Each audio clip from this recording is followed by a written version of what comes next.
Hello students, how are you all? I hope you all are good. Let's start chapter number 1 for 6th class. Chapter name is A Tale of Two Birds. जैसे कि नाम पढ़ के पता चल रहा है कि ये स्टोरी किस पे बेस्ड है, टू बर्ड्स पर. There once lived a bird and her two newborn babies in a forest. एक जंगल में एक मदर बर्ड अपने दो बच्चों के साथ रहती थी. They had in a tall shady tree and there the mother birds took care of her little ones day and night. और वह अपने छोटे बच्चों की दिन रात देखभाल करती थी. One day there was a big storm. There was thunder, lightning and the rain. एक बार आंधी आती है जिससे बिजली कड़कती है और बारिश आती है. And the wind blow down many trees, जिस कारण हवा से काफ़ी पेड़ टूट जाते हैं. The tall tree in which the birds lived also came down. और जिस पर बर्ड्स रहते थे वो पेड़ भी टूट जाता है. A big heavy branch hit the nest and killed the bird. जिस पेड़ पर मदर बर्ड अपने बच्चों के साथ रहती है वह उस पर एक टहनी गिर जाती है जिससे मदर बर्ड मर जाती है. Fortunately for the baby birds, the strong wind blew them away to the other side of the forest. और सौभाग्य से तेज़ हवा के कारण पक्षियों के बच्चे दूसरी साइड उड़ जाते हैं. One of them came down near a cave where a gang of robbers lived. हवा के कारण एक उस दिशा में पहुंच जाता है जहां रोबर्ट्स रहते हैं, यानी कि थीफ, चोर. The other landed outside a ऋषि's ashrams little distance away. उससे थोड़ी दूर आगे एक ऋषि का आश्रम होता है, वह उस जगह गिर जाता है दूसरा bird. Day passed and the baby's birds became a birds. दिन बीतते गए और बेबी पक्षी बड़े होने लगे. One day the king of the country came to the forest to hunt. एक बार एक राजा शिकार करने के लिए जंगल में आता है. He saw a deer and rode after it. It ran deep into the forest followed by the king. और राजा को एक हिरण दिखाई देता है जिसका वह शिकार करना चाहता है और वह तेज़ भाग जाता है और राजा भी उसके पीछे जाने लगता है. Soon the king lost his way and did not know where he was. और राजा रास्ता भटक जाता है. He rode on for a long time till he came to the other side of the forest. और वह जंगल के दूसरी साइड आ जाता है. Very tired by now, he got off his horse and sat down under the tree. रास्ता भटक जाने के कारण वह दूसरी साइड आकर बैठ जाता है एक पेड़ के नीचे. Tree that stood near a cave. और एक गुफा के पास जाकर बैठ जाता है. Suddenly he heard a voice cry out, "Quick, hurry up!" और राजा को अचानक से आवाज़ आती है, जल्दी देखो, there's some under the tree. Come and take his jewels and his horse. राजा धीरे से सुन रहा होता है कि कोई कहता है कि जल्दी आओ, बाहर कोई बैठा है, उसके पास घोड़ा है और काफ़ी सोना है. Hurry up, or else he will slip away. The king was amazed.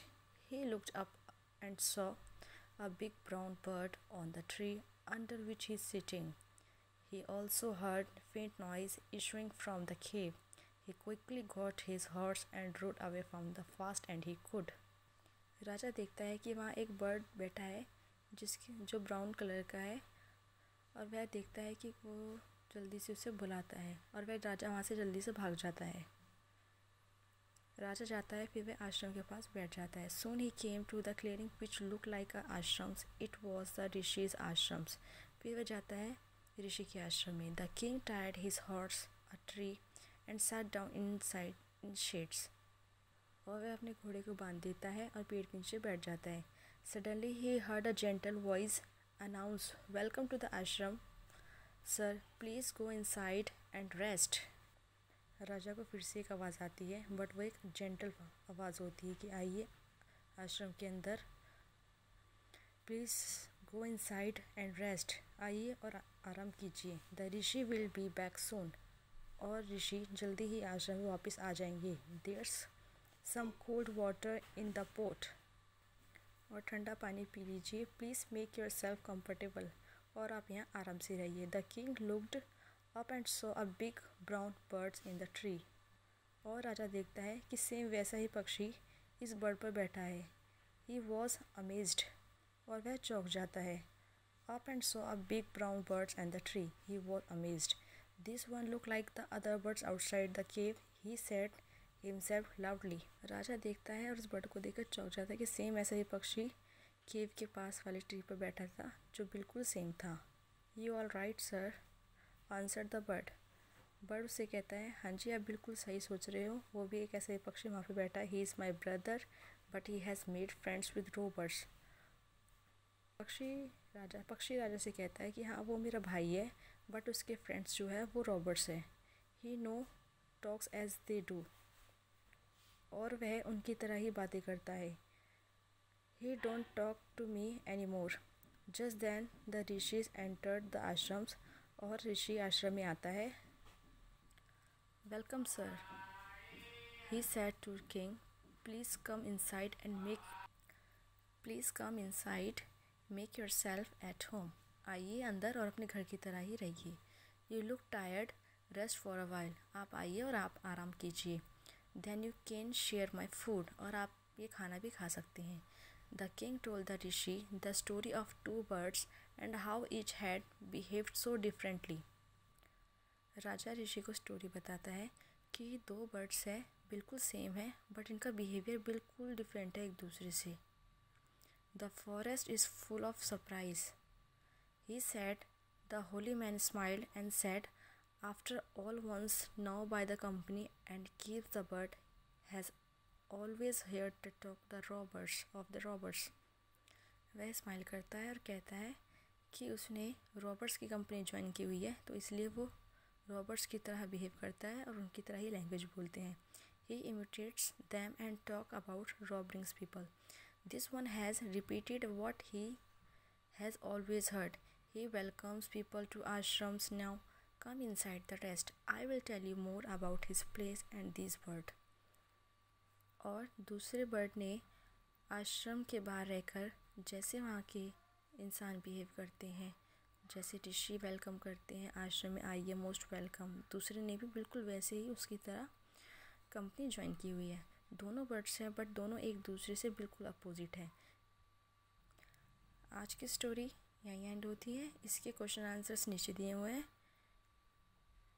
जो रिलेटेड टू इसी स्टोरी के हैं. फर्स्ट क्वेश्चन है, how did the two birds gate separate. दोनों बर्ड्स अलग अलग कैसे रहती थी, क्योंकि वहाँ पे एक काफ़ी तेज़ आंधी आई थी जिस कारण वो दोनों अलग अलग वेज में चले गए और उन्होंने डिफरेंट कंपनी ज्वाइन कर ली. सेकंड क्वेश्चन है, where did each of them find a home. उन दोनों ने अपने लिए अलग अलग घर कैसे ढूंढा, क्योंकि वहाँ हवा तेज़ चल रही थी और जिस तरह वो अलग अलग दिशा में चले गए इस तरह उन्होंने अपना घर अपने लिए ढूंढ लिया. इस तरह इसमें काफ़ी क्वेश्चंस दिए हुए हैं नीचे जो इस स्टोरी से काफ़ी रिलेट करते हैं और हमने स्टोरी अच्छे से पढ़ी है तो हम अपने क्वेश्चंस का आंसर दे सकते हैं आराम से. वैसे मैंने आपके लिए क्वेश्चंस नोट डाउन किए हैं इस स्टोरी से. अगर आप चाहें तो मैं आपको दिखाती हूँ. मैंने आप लोगों के लिए यहाँ पे क्वेश्चंस आंसर्स किए हुए हैं. अगर आपको अच्छे लगते हैं, अगर आपको इस चैप्टर से हेल्प मिली, आपको मेरी वीडियो अच्छी लगी हो तो प्लीज़ लाइक करें, सब्सक्राइब करें. आज के लिए इतना ही काफ़ी है. Thank you so much.